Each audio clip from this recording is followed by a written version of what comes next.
There are a couple of games that I consider to be core memories from my childhood. Super Mario 64 was the first 3D game I ever played. Army Men Star Heroes 2 was the first 4-player multiplayer game I was able to play with my family, and Super Mario Galaxy, which was not only at that time one of the biggest games I ever played, but was one of my biggest obsessions growing up. I remember spending hours playing through the game, going through the different galaxies, and collecting as many power stars as I could, until one day I finally got all 120 as Mario, and unlocked the "You can now play as Luigi" screen. As I've mentioned in previous videos, Luigi was my favorite character growing up, and I loved the idea of playing through the game again as him. But in doing so, I ended up getting burnt out. As much as I loved playing as Luigi, I was very bad at the game growing up, and having struggled through getting the first 120 stars as Mario, I didn't really want to do it again as Luigi. And around that time, Xenoblade Chronicles released on the Wii in the United States, and so I decided to put Galaxy on the back burner to come back to later. Over a decade later, I have finally decided to fix that mistake I made growing up,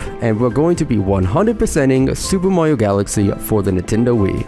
To 100% Super Mario Galaxy, we need to collect all 120 power stars as both Mario and Luigi, we need to beat the grand finale galaxy as both characters, and we need to collect 9,999 star bits as both of them as well. Now before we get into the actual video, there are two quick things I want to say. First of all, this entire playthrough was streamed entirely on my Twitch channel, which will be linked down below. If you would like to see more completed games like this before they come out on YouTube, be sure to check it out. I 100% games on there and do a bunch of other cool challenge runs. And secondly, just like with Mario 64 and Mario Sunshine, I played this game on the Super Mario 3D All-Stars version for the Switch, both because it was easier to set up, and also so that way I could say that I have fully 100%ed every single game in the collection. I had a basic plan that I wanted to do when playing the game. The levels in Super Mario Galaxy are divided into 6 worlds known as domes. There's the terrace, the fountain, the kitchen, the bedroom, the engine room, and the garden. My goal was to tackle all of them in order, so completing every single galaxy, including the Hungry Luma in the terrace, before moving on to the fountain, and so on and so forth.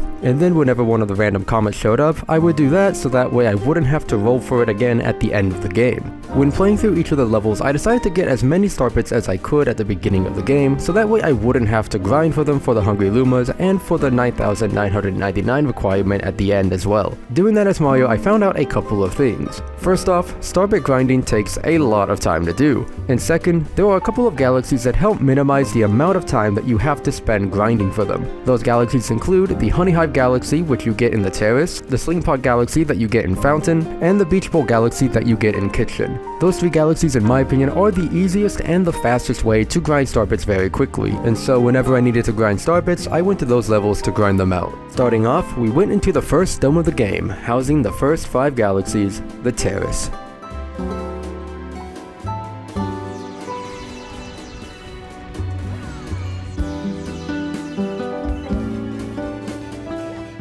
After getting the first 7 stars in the game, we had our first instance of a Hungry Luma. Hungry Lumas, for those who do not know, are characters that you have to give star bits to in order to unlock certain levels. There are quite a few Hungry Lumas throughout the game, and helping them does count for 100% completion. So my general rule of thumb was pretty much as soon as a Hungry Luma showed up, I would stop what I was doing in order to help them out. After getting 11 stars, beating Bowser Jr., and getting our second Grand Star, we were able to unlock the second dome of the game, the Fountain.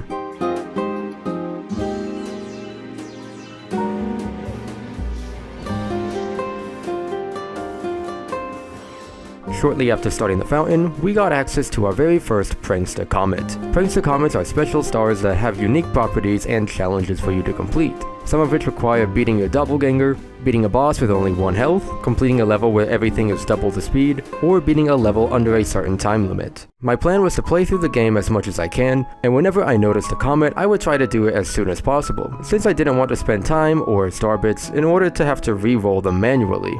With 26 power stars and our 3rd Grand Star collected, we finished up the fountain and unlocked the next dome of the game, the Kitchen, which had one of my favorite galaxies in the entire game, the Beach Bowl Galaxy.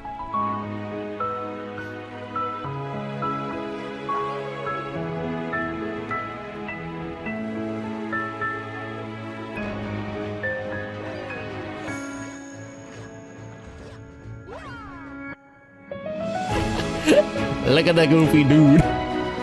There's not really that much that needs to be pointed out with completing the kitchen, other than the fact that we got our first green star and we rescued Luigi, both of which will be very important very soon. But until the time comes when we have to talk about them, we finished up the kitchen, collected a total of 42 power stars and our 4th grand star, and unlocked the 4th world in the game, the bedroom.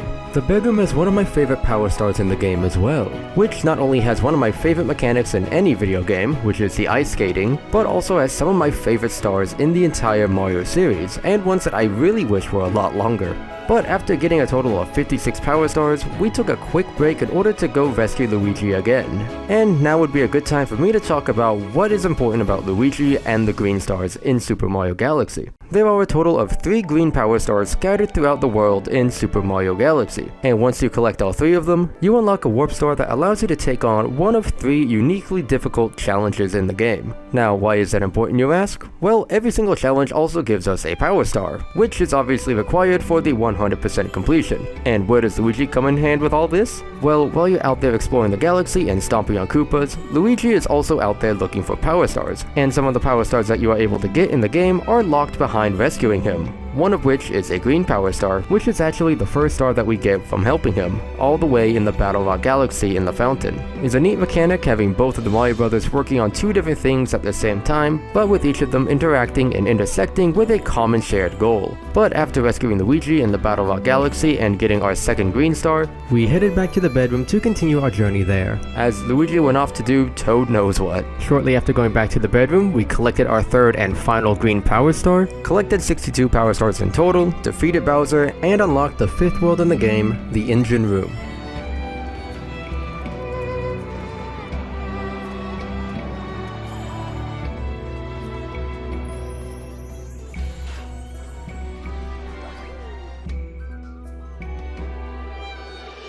There's not really that much that needs to be said about the Engine Room. We got through all of the galaxies pretty quickly and defeated Bowser Jr. again. After getting our next Grand Star, we unlocked the final world in the game, the Garden.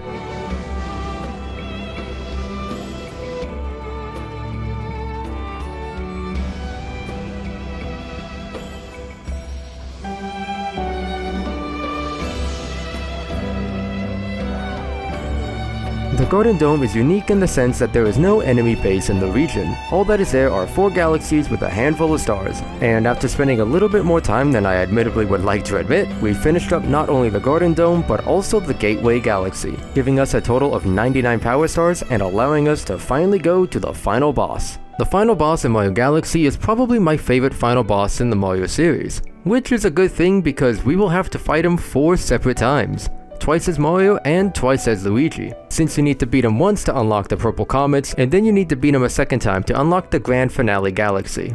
But that will come a lot later. For now, we went through Bowser's Galaxy Reactor, defeated Bowser, and rolled credits for the first time, giving us our 100th power star and letting us be able to start cleaning up things from Mario about 10 hours into the run. Now that we have beaten Bowser for the first time, we have unlocked the purple comets for Mario. The purple comets are special missions where you have to collect 100 coins in certain levels. Some of them are very easy and allow you to take your time throughout the level, and some of them have a rather strict time limit. After a couple of hours, we were able to finish up all of the purple comet missions, and then we knocked out the 3 green star missions, which are supposedly some of the most difficult stars in the entire game. But I don't know, I personally really enjoyed them and didn't find them as difficult as some of the other missions in the game. But after finishing up the green star missions, all we had left was to beat Bowser one final time and we would have unlocked our 120th power star. After doing that, we got to see credits for a 2nd time and finally got the "You can now play as Luigi" screen, allowing us to play through the 2nd half of the game. I wish I could go through a whole story on how Luigi's story was super different and super difficult from Mario's, but it really wasn't. In fact, I pretty much did the exact same strategy with Luigi as I did with Mario. I went through the domes one at a time, picked up the Hungry Lumas and the Comet Stars whenever they showed up, and overall breezed through the game very quickly as him. I guess the only thing I did differently with Luigi is that I didn't really do any Starbreak grinding at first. I went through a couple of runs of Honey Hive Galaxy and Slingpot Galaxy in order to get some early on, but after that I decided not to do any Starbreak grinding until the very end of the game. Because of that, Luigi's side in Galaxy went by a lot faster than Mario's did. But since I love Luigi and I still want to show some of the gameplay we did of him, here is a quick montage of some of the things that happened during our playthrough as Luigi.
After beating Bowser 2 more times as Luigi and collecting the rest of the 120 power stars, it was time to officially begin the starbit grinding. I ended up going with the Slingpod Galaxy method, which, while it was riskier and causes more death, it allowed me to get starbits a lot quicker, usually hitting the maximum number of 999 within just around 7 minutes. I figured I wanted to do it first as Luigi, both because I was already playing as him, and also because I thought it'd be poetic and just better overall to finish the Grand Finale Galaxy as the game's title character. And so, after a little while of grinding starbits, we were able to reach 9,999 with Luigi, and officially entered the Grand Finale Galaxy, which is a purple coin mission set in the prologue of the game. It's a nice nod being able to go back to Peach's castle in Toad Town, being able to celebrate just how far you have gone. But after getting the 121st Power Star and officially 100%ing the game as Luigi, we got a nice picture of Luigi and Rosalina together, and then we went back to Mario's side in order to grind up the remaining starbits that we were missing. After a little bit more grinding, we reached 9,999 starbits as Mario as well, and then entered the Grand Finale Galaxy for one last time, making sure to talk to everybody in the galaxy and celebrating the end of our journey together. After collecting the final 100 coins, we got our final Power Star, got a picture of Mario and Peach together, and officially finished our playthrough of Super Mario Galaxy. And with that, I could say that Super Mario Galaxy and Super Mario 3D All-Stars has officially been conquered. Thank you all so much for watching the video. If you enjoyed the video and would like to see more of this type of content, why not consider subscribing? It's free, it helps out the channel a bunch, and you could always unsubscribe at any time. I am bad at YouTube and I forgot how to do the rest of this. I have a bunch more videos on 100%ing games coming out in the near future, so if you enjoy this type of content, be sure to stick around. Also, like I said before, this entire playthrough was streamed on my Twitch channel, which you could find in the description below. I livestream a lot of these 100% playthroughs and challenge runs that don't make it on YouTube as well, so if you would like to see that type of content, be sure to check it out and join the growing community that we have over there. I apologize if this video was a little later than I wanted, but I wanted to have it in the oven a little bit longer and to be able to make it a video that I was happy with. So I hope that the final product was worth it. Anyway, thank you all so much for watching once again, and I hope you all have a blessed day.